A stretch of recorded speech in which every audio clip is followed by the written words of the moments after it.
सो hey everyone, आज 2023 के NEET के जो टॉपर्स हैं उनके बारे में बात कर लेते हैं। कितना उनके स्कोर रहा हुआ है, क्या उनकी रैंकिंग है। इसमें थोड़ा बहुत आपको कन्फ्यूजन हो सकता है, तो मैं उसको दूर करूंगा, क्यों ऐसा कन्फ्यूजन क्रिएट हो रहा है और क्या इसका सोल्यूशन है उसके बारे में बताऊंगा। ठीक है, तो देखो, डोमिनेटिंग जो 1 2 3 टॉप 3 के अंदर टॉप 4 5 6, मैं अगर टॉप 10 में बात करूं तो टॉप 10 में जो सदर्न पार्ट है यानी कि साउथ रीजन है इंडिया का, वहां का डोमिनेंस रहा है। देखो, टॉप रैंक 1 2 3 है ना, उसके बाद 5 6 और 8 9, ये सब जो रैंक मिली है वो सब साउथ इंडियंस जो हमारे कैंडिडेट हैं, जो हमारे वहाँ के बच्चे हैं, उन्होंने हासिल की है। तो बहुत कॉन्ग्रेचुलेसन उन सब बच्चों को। बहुत सारी मेहनत करनी पड़ती है पूरे मार्क्स लाने के लिए। 720 में से 720 मार्क्स लाने के लिए आपको हर सब्जेक्ट में परफेक्ट होना पड़ता है, तब जाके आपके 720 नंबर आते हैं। देखो, पहली जो रैंक रही है नीट के अंदर, ठीक है, वो जिस बच्चे के रही है उसके नंबर आए हैं 720 में से 720, रैंक 1 है। दूसरा नंबर है जिस बच्चे का बोरा अरुण चक्रवर्ती के, है ना, उसके भी 720 में से 720 नंबर है, आप यहाँ पे देख पा रहे होगे। ठीक है, और ये ओबीसी एनसीएल का है, नॉन क्रीमी लेयर का स्टूडेंट है, इसके भी 720 नंबर है, रैंक 1 2 रैंक आप इसको मानिए, 2 रैंक इसको मिली है। ठीक है, फिर कौस्तुभ की जो नंबर है वो एससी कैंडिडेट है, 716 नंबर लेके आया है बच्चा। ठीक है, तीसरी रैंक पे है। चौथे नंबर पे जनरल कैंडिडेट है प्रांजल अग्रवाल, जिसके 715 नंबर है। अब आप देखो, यहाँ से लेके 19 नंबर तक जो बच्चे हैं उन सब के, ठीक है, यहां से लेके भाई 19 नंबर तक, ओके,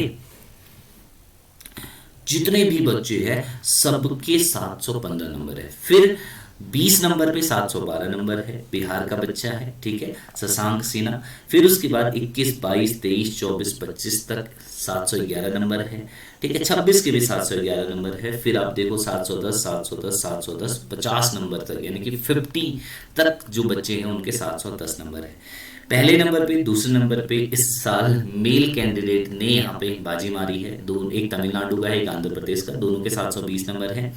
रैंक थर्ड भी मेल कैंडिडेट की है, रैंक फोर्थ भी मुझे दिखता है कि रैंक फोर्थ जो है वो भी मेल कैंडिडेट की है। ठीक है, तो गर्ल्स का जो नंबर है यहाँ पे थोड़ा सा नीचे आया हुआ है ना। टॉपर देखें, गर्ल्स टॉपर अलग से मैं आपको दिखा देता हूँ। जो कैंडिडेट है, top 10 male candidate, top 10 female candidate. ठीक है, प्रांजल अग्रवाल, सॉरी, प्रांजल अग्रवाल फीमेल कैंडिडेट है, जिसकी रैंक है ऑल इंडिया 4। अशिका, ठीक है, रैंक 11। और फिर आर्या आरएस, इसकी रैंक है 33 रैंक, यानी कि टॉप 10 के अंदर जो है प्रांजल अग्रवाल जो है उनकी रैंक है 4। ठीक है, जो फीमेल कैंडिडेट है। अच्छा, अब ये रैंकिंग कैसे डिसाइड की जाती है इसके बारे में बताता हूँ। जैसे मान लो आपने देखा ना कि 720 में 2 बच्चे हैं, तो भैया रैंक 1 और 2 कैसे डिसाइड हुई। जैसे पिछले साल भी हुआ था, 715 में तो बहुत सारे बच्चे हैं, दिख रहे होंगे आपको। 710 में तो ढेर सारे हैं, मतलब 20 30 बच्चे हैं जिनके 710 नंबर है। तो रैंक कैसे डिसाइड हुई? देखो, रैंक डिसाइड होती है, सबसे पहला फैक्टर लिखा जाता है कि भैया आपने जो क्वेश्चन किए हैं उसमें से गलत कितने अटेम्प्ट किए। ठीक है, तो जिसका minimum number of wrong answer होगा उसको रैंक 1 मिल जाएगी। ठीक है, ऊपर की रैंक मिल जाएगी। जिसने रॉन्ग कम अटेम्प्ट किए मतलब उसकी रैंक ऊपर होगी। अगर मान लो 2 3 बच्चों ने ऐसे किया कि उन्होंने सेम है, अटेम्प्ट उनका सेम है, नंबर ऑफ रॉन्ग क्वेश्चंस की चॉइस भी सेम है, अब फिर प्रॉब्लम हो जाएगी। तो फिर क्या देखते हैं, फिर बायोलॉजी का मार्क्स देखते हैं कि भाई बायो में किसके ज़्यादा नंबर है। ओके, फिर अगर इसमें भी टाई हो रहा है कि बायो में भी बच्चों के सेम मार्क्स है, फिर केमिस्ट्री के मार्क्स देखे जाते हैं कि केमिस्ट्री में उनके बराबर मार्क्स है या नहीं है। फिर अगर केमिस्ट्री में भी सेम मार्क्स है तो फिर फिजिक्स में मार्क्स देखे जाते हैं कि फिजिक्स में उनके सेम मार्क्स है या नहीं है। तो जिसके बायो में सबसे ज़्यादा मार्क्स होंगे उसकी रैंक ऊपर हो जाएगी। ठीक है, अगर बायो में सेम है फिर तो केमिस्ट्री देखा जाएगा, जिसके केमिस्ट्री में ऊपर है वो ऊपर चले जाएगा।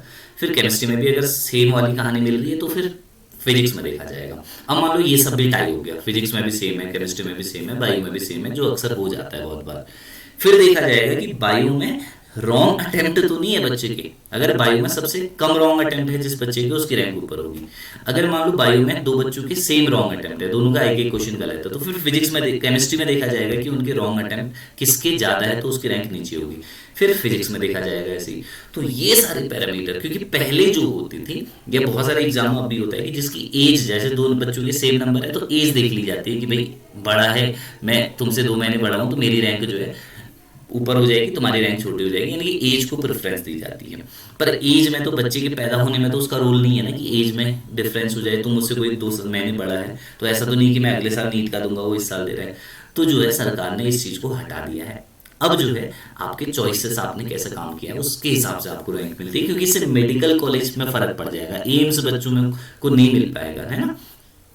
तो अगर कोई भी डाउट हो तो प्लीज आप इस चैनल पे आके देख सकते हैं। कोई भी अपडेट आपको नीट यूजी के रिगार्डिंग चाहिए या जेई के रिगार्डिंग चाहिए, तो यहाँ पे इस चैनल के ऊपर आपके पास हर एक अपडेट सबसे पहले मिल जाएगी। चैनल को सब्सक्राइब कर लीजिए। Thank you.